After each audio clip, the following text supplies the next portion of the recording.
Okay, hi. So, in this video, I want to talk about something that has completely changed the way I see people around me and the way I just view myself and relationships differently, and that's friendship. More specifically, I'll be talking about the green flags and the red flags I've learned to recognize in friendships and some of the biggest takeaways I've learned since coming to university and stepping out of this high school mindset. Now, looking back at who I was in middle school and high school compared to who I am now, my perspective on friendship has changed significantly. And in that, I mean, it's changed through the people I've met, the friendships I've gained, and as well as the friendships and relationships I have lost. And it made me realize that friendship isn't really about having the most friends, but it's about having a meaningful connections, and in the sense, ones that help you grow and you helping the other person grow as well. Now, when I was in middle school and high school, as most people do, I didn't feel like I quite fit in. I was pretty awkward, but mainly I cared way too much about how people perceived me. And in that sense, I mean, like, I cared how about like who people saw I hung out with or the lack of people I hung out with. And so that made me really self-conscious about how many friends I had, which made me want to gain more friends, which ultimately led me to become, in a sense, a people pleaser. I wanted everyone to like me, so I constantly worried about saying the right way, the right thing, acting the right way, to trying to fit into a group or like to appease another person, even if their perspective wasn't mine or if what they did wasn't what I would do. However, coming to university has completely changed my perspective. I realized that friendships aren't meant to be so surface level, and that I don't have to be friends with everyone. And then more importantly, I don't have to sacrifice who I am just to make people stay or to make people be my friend. Because you only know whenever you have a friend, whenever that friend challenges you, supports you, and helps you to become a better version of yourself, just like you would do the same for them. Like I said, I used to feel very insecure about the friends I had or the lack of.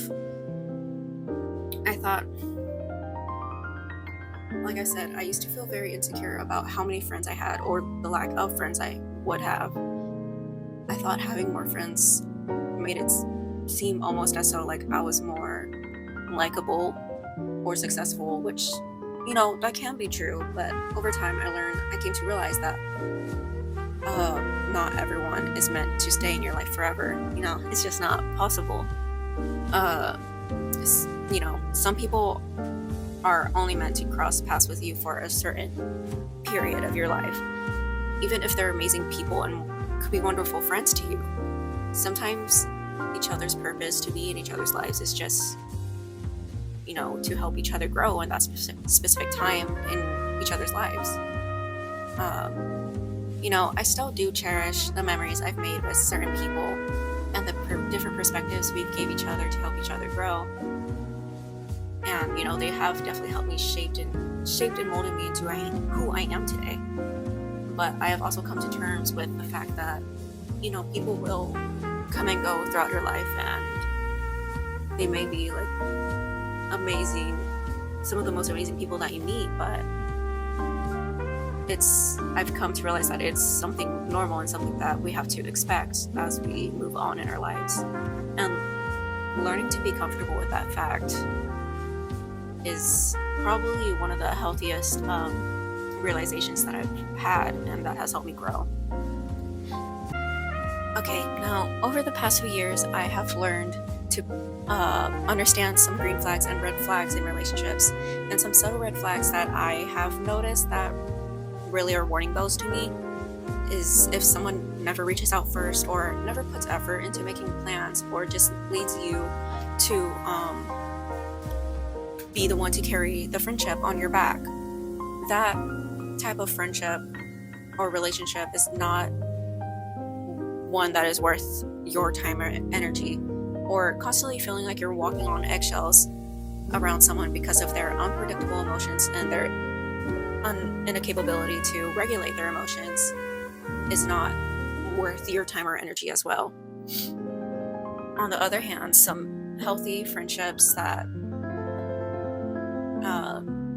friendship patterns that I've noticed is that the good communication, honestly, is probably the biggest one I've noticed.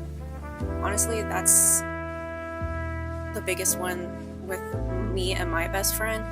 We have been friends for about 10 years already, and we've never gotten into any huge arguments, disagreements, or fights, or like a not talking to each other's stage or anything. And it's mainly because of our openness and awareness and understanding, to hear each other's feelings and to try and understand each other's lives and positions.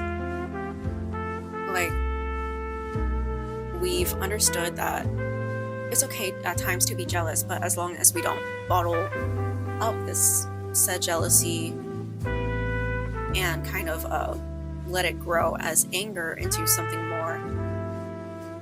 But really, understanding each other, and that kind of understanding comes from genuinely caring about one another and wanting to understand each other and wanting to keep each other in each other's lives. Now, looking back, I'm actually very grateful that I didn't really fit in everywhere whenever I was younger, whenever I was in middle school or high school, even though I would try and make as much friends as possible. It taught me that having few friendships and a few close friends is much more rewarding and meaningful than it is to be liked by everyone and to have everyone know your name.